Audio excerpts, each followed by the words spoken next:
Winning is not an event, it's a mindset. Hey guys, I want to give you the insight to the video that you're about to watch. The video that you're about to watch is from our profit driven training for technician that we do for our members.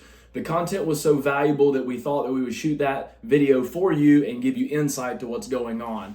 Inside of profit driven training, we're talking about the mindset of a winner and how the mindset of the winner translates over into a performance. I hope that you find value in this video. If you do, on the very end of the video, don't forget to follow us.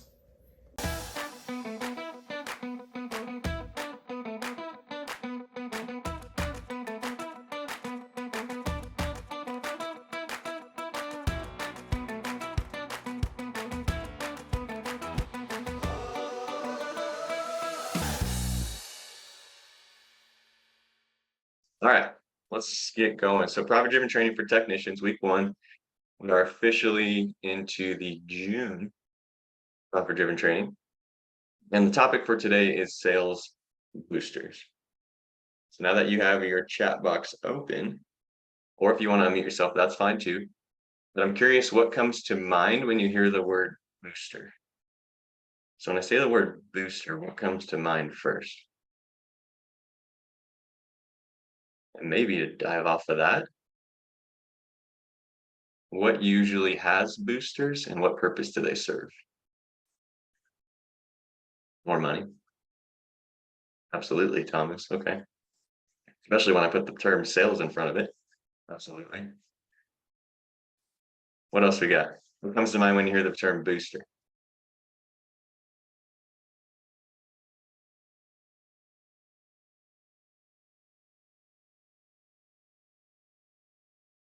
Something propelling forward rocket turbo college sports teams. Okay. Like that. Awesome. Increase in work. Yes. Additional offerings. Fantastic. Okay, cool. I think we're kind of all on the same page besides college sports teams. And I'll give you an example. So like a turbo on a car or a truck, right? Creates boost. That boost then moves the vehicle faster, right? Accelerates the vehicle much quicker than without it. And so today we're going to be covering on some things that we can focus on to accelerate our sales in the field as technicians. Does that sound good?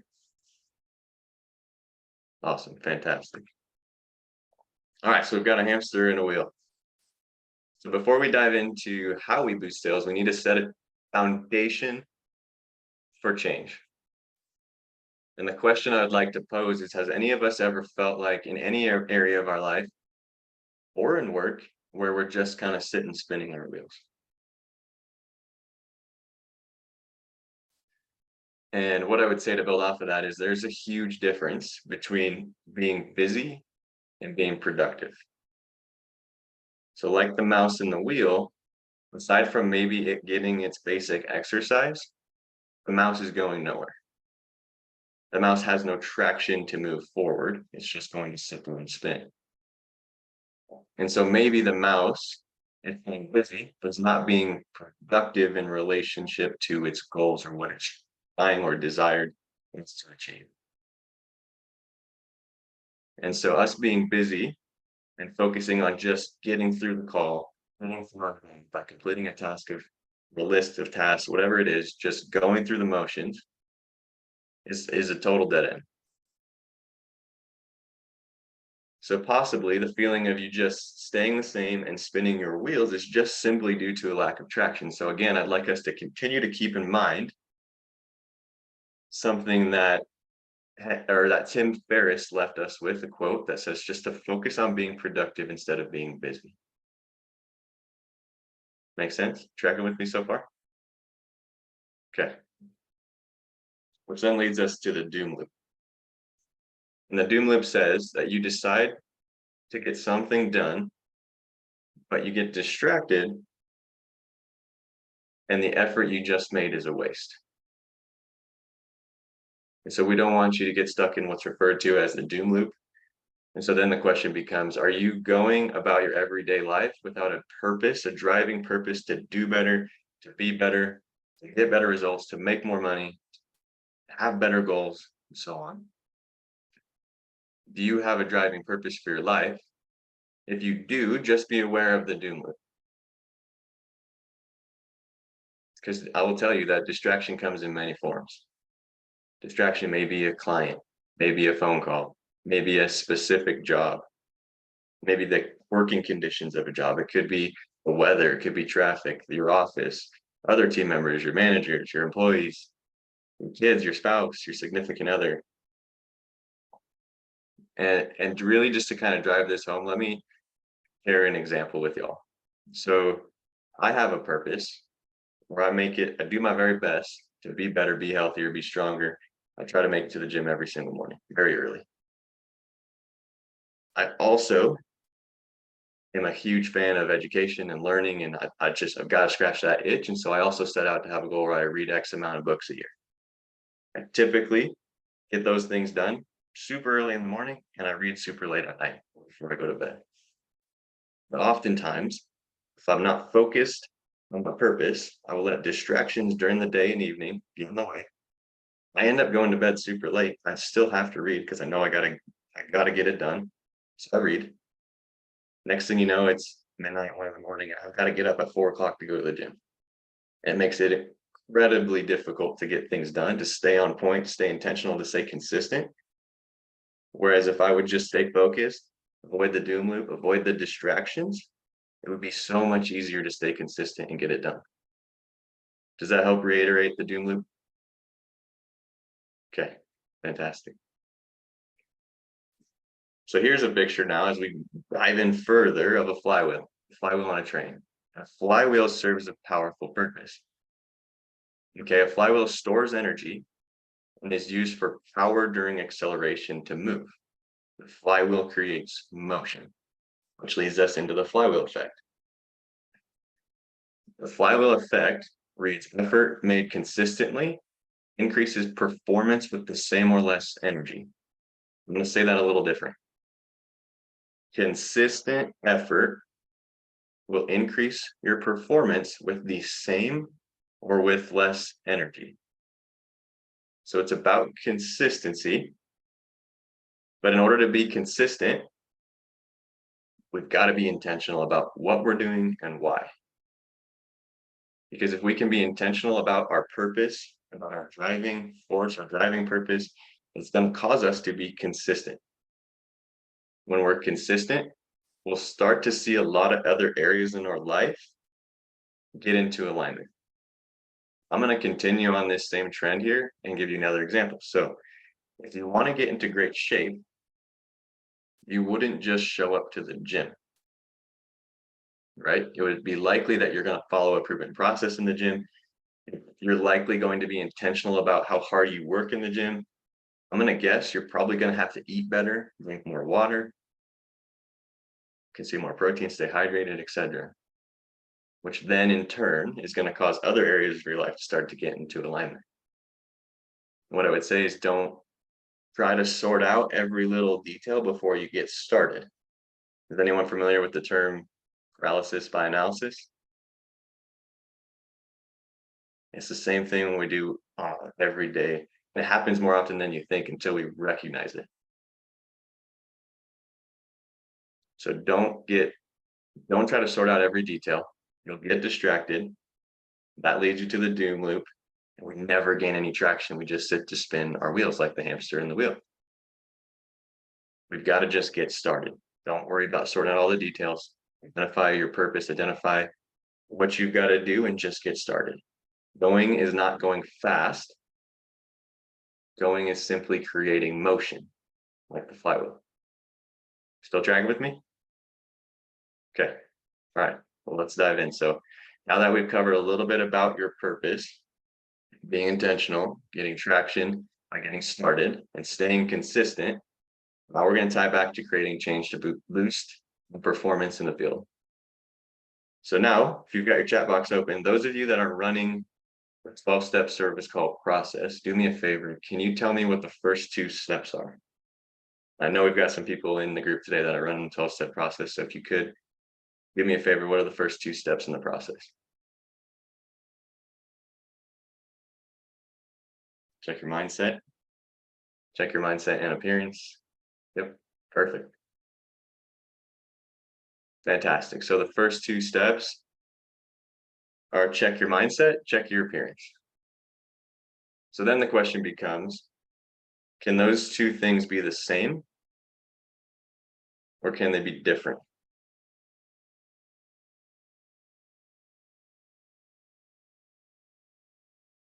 Do me a favor, throw it in the box. Can they be the same or can they be different? They can be the same. Okay. Yeah, fantastic. And I think the biggest difference between them, Snow's hit it right on the head. They're different, but they work hand in hand. Fantastic. Let me dive in here. So the main difference is going to be one's going to be external, while another one's going to be internal. Right? So your mindset is going to be internal, where our appearance, our physical state is going to be external. So let's have some fun with it. Physical preparation, or check our appearance. Give me some examples of what that looks like. Obviously, we've got check our uniform, clean uniforms. What else we got? Check your zipper. Okay, Thompson, like that's true. Clean face. All right. Smelling good. I like it. Okay. Check your teeth. Hygiene. Fantastic. No food in teeth. You got it. Love it. Okay, fantastic. Now let's switch gears. So mindset, checking mindset. What does that look like? Maybe it's getting rid of distractions, removing external sources of stress, taking a deep breath, listening to your sales song, getting in the zone, familiarize yourself with the customer, right? Getting our mind ready to go serve that customer at a high level, being intentional about what we're there for. Telling myself to make a positive impact no matter what. Fantastic, guys. Awesome. Something that didn't come up, maybe reviewing your goals as a part of check your mindset. Right? So let's talk about it a little bit. Getting mentally prepared should include a review of your goals. Because to increase performance, I've got to know where I am and I've got to know where I'm going. I've got to be able to identify where I'm at today and I've got to be able to identify where I'm going. So is there anybody here today, and you can just give me a head nod, that knows where you're at today and where you want to be? And the question is, are they different? So where you are today, is it not where you want to be? Yes or no? Yeah. Okay. So if you today can identify that you're not where you want to be, can you recognize that something has to change to get you to where you want to go? Can we all be in agreement today that if we're not where we want to be, something's got to change to get us to where we want to go? Right? And Henry Ford said it best: if you always do what you've always done, you'll always get what you've always got. Right? So we've got to identify if we're not where we want to be, that something that we're doing has to change to get us to where we want to go. So let's take average ticket, for example. If we're running, let's say we've got a current average ticket of $775, but we've got a $1,350 goal or desired average ticket. So then the question becomes, by when and what's your strategy? We've got to get clear. If you wanted better results like this, it starts with creating a deadline. It starts with the correct strategies. So how will you accomplish this? When will you accomplish it by? And apply it to anything that, when we just identified where you're at to where you want to be. I know you all were thinking about where you want to be. So then the question becomes, how are you going to accomplish it and by when? What's your strategy? And strategy starts with discipline. And this is the mental part. So please don't discount this area, because this is all where it starts. And I would say that I would heavily argue there's a difference between motivation and discipline. And what I want you to realize is it's not your responsibility to stay motivated every day. Right? When we talk about doing consistent things to get results and getting traction, all these things to serve our purpose, I would argue it's not your responsibility to stay motivated every day, but it is your responsibility to have incredible amount of discipline to get it done and execute every day. And so, affirmation of who you are. We talk about discipline, affirmation of who you are. Is there anybody here today that's familiar with affirmation or actively thinks this way right now? Is there anybody that's very familiar with affirmations and how this works? Maybe, kind of. Okay. All right. Well, we can talk about it. So the affirmation of who you are will train your mind. Once your mind is set, your actions will follow. Give me a couple of minutes here and I'll make sure that we are all on the same page. So the affirmation of who you are, your thinking of who you are, will train your mind. Once your mind is trained of who you are, your body will follow, your actions will follow, leading then to results. And so strategy starts with discipline.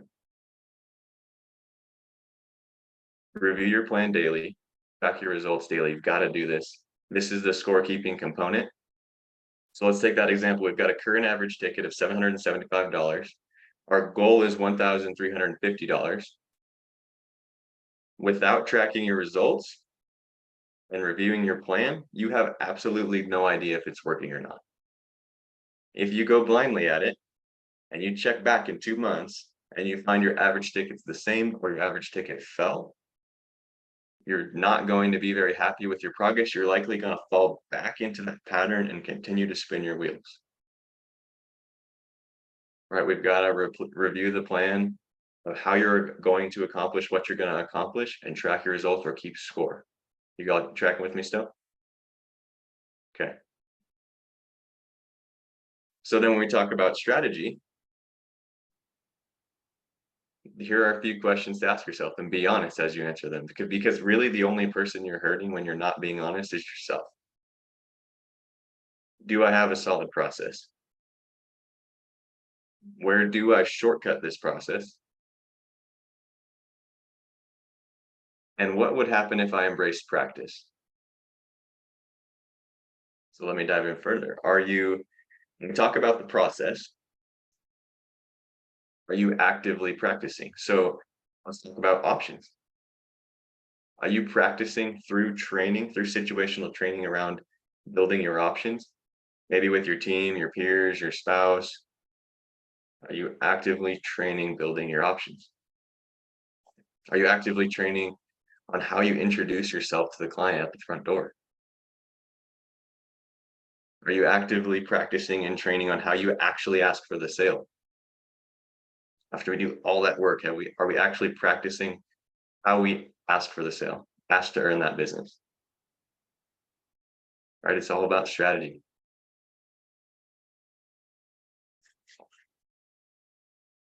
So, are you really serious? Serious desire is necessary.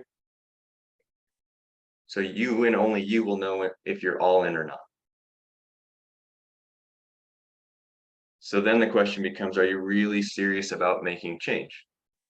Because again, we've identified that where you are is not necessarily where you want to be. We've identified that that requires change. So being incredibly honest with yourself, are you serious about making change? Are you committed to making the change? So we'll dive in a little further. Tara, right? Thoughts, emotions, actions, results. So honest thoughts and the commitment to making change is critical because the relationship between is critical because of the relationships between your thoughts and your actions. So we take it piece by piece. Your thoughts are going to create how you feel, which is then triggered. Then your actions are then triggered by your thoughts. So your emotions tell you what to do, how to act, how to react, how to respond. How you feel determines what you do. what you do contributes then to your result. You're going to get a result based on what you do. So do y'all see how we think actually impacts our results? Because how we think sets the stage for how we feel. How we feel causes us to react, act, respond, do something, create an action, and that action produces a result. So when we talk about affirmations, changing how you think ultimately will impact the results that you get. So as I dig in further, it's simple. It's the difference from thinking I can never find a way to add an extra $575 average to my repair tickets versus maybe what am I missing in my evaluation where I can bring more value to my clients that will ultimately produce a result of an average increase of $575 to my repair tickets. Are you tracking with me? Can you see how one is likely going to produce a result that's not in favor of where you're trying to go? Where the other is going to change your thoughts, change your emotions, likely change your actions, and hopefully more likely change the results you're going to get. Does that make sense now? Okay. So results, thoughts, emotions, actions lead to validation. Our thoughts validate us through results. Again, it's no different than saying this is going to be hard work, but it will be so worth it versus this is going to be hard work. I don't think I can do it. You're both thinking both of those things is going to lead to a result. That result's going to be impacted by two different emotions and two different actions. So when you see the word try, do me a favor right now and fire this from your vocabulary. This is an incredibly weak mindset. It's not try. We just talked about how our thoughts lead to our emotions lead to our actions deliver a result. So when we go back to thoughts, it's not I'll try. Give me a head nod. You also with me? Thompson Plumbing, do. Love it. Fantastic. Thank you.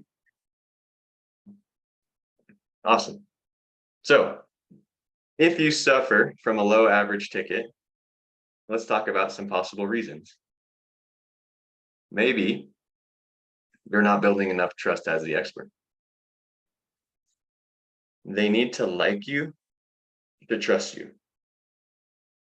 They can't like you if you haven't taken any time with them to build rapport. If you haven't taken the time to get to know them and for them to get to know you, they will never like you. And if they don't like you, they won't trust you, which can lead to low average ticket. Maybe we're not providing great options. So then my question is, are we providing options at all? Do our options actually make sense? And once again, are we actively practicing building options and presenting, whether that be with our peers, our managers, whatever it is? Are we actively practicing that before we go practice on our clients? Maybe we're not performing an inspection. So are we doing an included inspection and included evaluation, whatever you call it, on our calls to make sure we're looking at the entire situation, the entire system, and correcting problems that surfaced based on the options that we built? And maybe we're not good at educating the customer. Are we doing a good job educating the client and explaining the why behind what we're recommending as solutions? The why is going to set you free.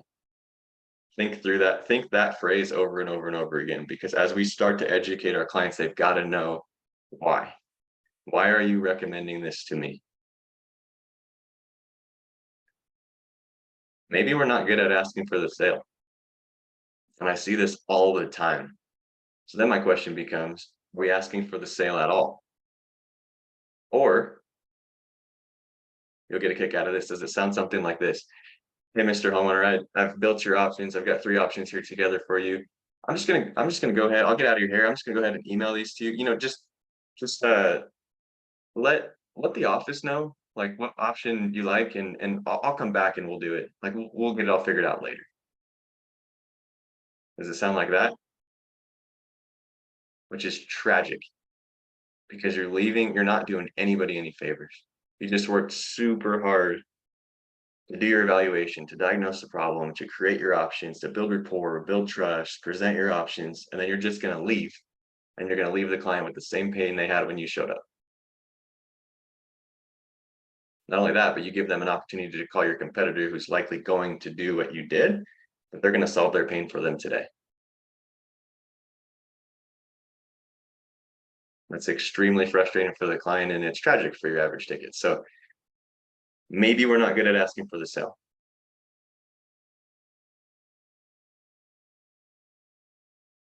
Again, we've identified we've got to do something different. Maybe that something different is committing to yourself that you're going to provide better solution-based options on every call. Guys, they've got to be solution-based. Hear me out. Like, and I'll be just super transparent. It's extremely irritating for me when we provide, and people in our industry provide options that aren't solution-based, because at that point, all we are a peddler of products. Let me dive in further and give you an example. So let's say you add a humidifier to your options because your company is running a contest on who can sell the most humidifiers this month. You are a salesperson. You're a humidifier salesperson, unless adding a humidifier to your options is part of your findings based on your evaluation. That is a solution for the client. If it's not a solution and you're just simply adding it to sell more humidifiers, you're nothing more than a humidifier salesperson. Does that make sense? Sorry to be so harsh, but it irritates me definitely. So let's talk about options. Why? Do me a favor, somebody unmute yourself or throw it in the chat. Why do we provide multiple options? Multiple meaning more than one. When we present and create options for our client on our repair calls, why do we provide multiple options?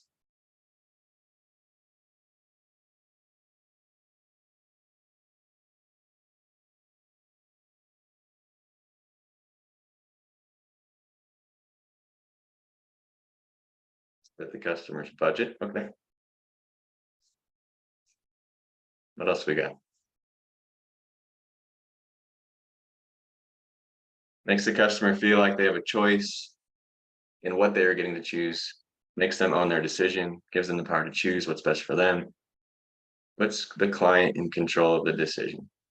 Lets the client decide what is best. Okay, so I think we're all in agreement that providing multiple options is the best way to go. The answer of why is super simple. And you all hit it on the head, but it's a choice. You're giving the client a choice. Paul, you are exactly correct. Without options, it's an ultimatum. When we don't provide somebody multiple options on a repair, we are telling them what to do. We are not giving them the choice to choose what they want to do. It's no different. Like, there are options everywhere. We desire choice as humans. I love the example of you can't even go to the gas station and fill up your truck without options. Most of the time, unless you drive a diesel, then you pretty much just get diesel. But do you see what I'm saying? It's choice. It's allowing the client to have a choice. So then my question to you is, how many options do we give them?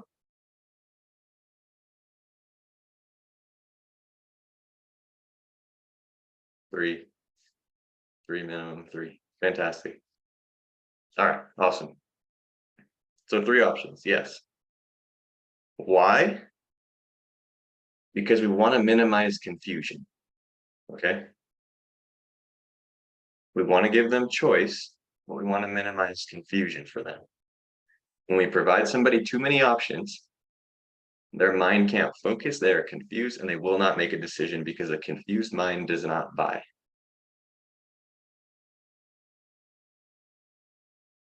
Think about how, have y'all had In-N-Out before? I would assume most of y'all have. We just started getting them here in Colorado, but is it difficult to order what you want to eat at In-N-Out? Why?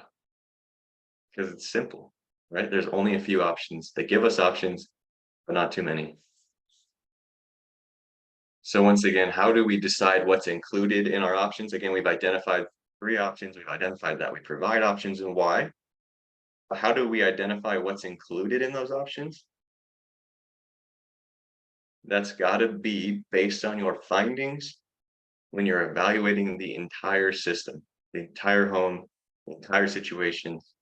It's got to be solution based, and we've got to make the commitment to provide them on every single call. So we've got to do something different.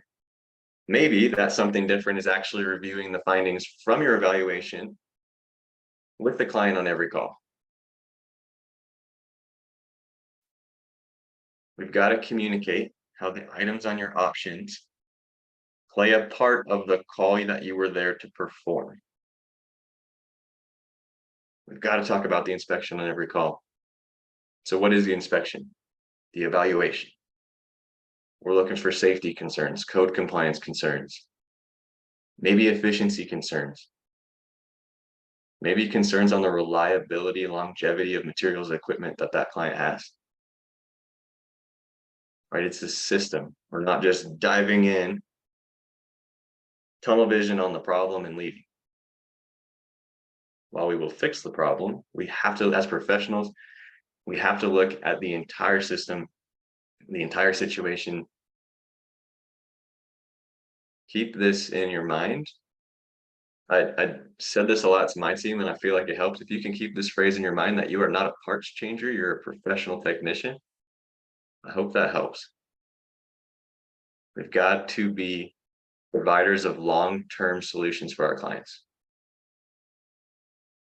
So I'm curious today, the group that we've got today, who is currently doing inspections on every call? Just give me a yes or no in the chat, or unmute yourself if you want. So on every call, who's doing inspections, evaluations? Caring Valley, of course you are. Thank you. Yes, yes, yes, yes, yes. Fantastic. Okay. Awesome. We are sure trying. Fantastic. Okay. Awesome. Well, I won't spend too much time there. Awesome. Well, here we go. So maybe doing something different is asking for the sale on every call. So now, same question. Who's asking for the sale on every call? Everyone's doing inspections, evaluations. Every single call, who's asking for the sale after their presentation? Yes or no? Throw it in the chat. Yes. Trevor, fantastic. And be honest. Yes. Awesome. Yes. And you guys are killing it. Awesome. Okay. Guys, asking for the sale is as important as the presentation. And it's super simple. Like, you don't have to tell the client, like, how can I earn your business today, and make it super awkward. Right? But present and ask the client, like, what option looks best for you in the situation that we uncovered, that we unfolded today. Like, let the client make a decision. What option would you like to move forward with today? Ask them for the sale. Like, it's crazy. And I know we've got a lot of people in here that are asking every single time, and that's fantastic. But so often, so often, techs, salespeople, they do a ton of work. They spend hours with the client, evaluating the system, evaluating the problem, building rapport and trust, and best friends with the client. But like I said, when it comes time to present the options, they may present, and then it's a, hey, have a great day. I'll email these to you. Let me know what you want to move forward with. Like, we just blew it by not asking them what one they want to move forward with, and just stop talking. Let them make a decision. So I know we have a lot of people that are currently doing this today. If you're not, just change your thinking on this. What if instead, talk about thoughts leading to actions. What if instead you told yourself that clients want to choose, they want to move forward. They do not want to be inconvenienced by an email, by you having to come back another day, them having their problems for longer, and have to wait to get the work scheduled later. What if we just changed our thinking around that to clients want to make a decision? So let's just ask. Right? You guys have to lead the call. You guys have to ask. Still tracking with me? Fantastic. So when we use the term sales boosters, like we covered some stuff that are fairly tactical today that if you're not currently doing, you could go do today and you're going to see immediate results on your sales performance, right? But the real booster is identifying your goals and what areas that you know you need to improve on. So when I asked you the question of where you are today, where you want to be, are you there? And you said no, you likely have already identified that. So identify the areas you need to improve on and commit to creating the change. That is the booster. Sure, we covered some tactical stuff about the process, asking for the sale, creating options, why, all that good stuff. But the real sales booster is you identifying why you're not where you want to be, creating a strategy, changing your thinking, getting traction, and just moving forward. So do me a favor, because I feel like this one was a pretty good one, but as we wrap up our time together today, can someone throw in the chat or unmute yourself if you would be willing? What is the one thing that you identified that you need to change or improve on to get to where you want to go?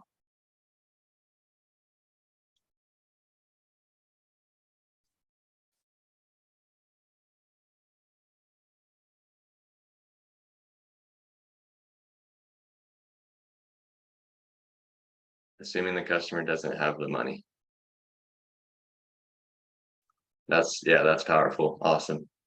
Not shortcutting my process. Trevor, fantastic. Oh, we get a bunch. Okay. Identifying our goals, presentation. Absolutely. Awesome. So now we know what that is. So again, let's commit to the change. Don't get stuck in the doom loop. Just get going. Let's create some traction. Tell yourself when it's going to be done by, and let's continue to move forward. Awesome. So was this one okay for you guys today? I feel like we covered some pretty good stuff. It was kind of deep, so I appreciate you letting me kind of rant off a little bit here and there. Thank you for watching this video and subscribing. Do us a favor, comment below and tell us what your thoughts are and what your takeaways are. Remember, you're either winning or you're learning.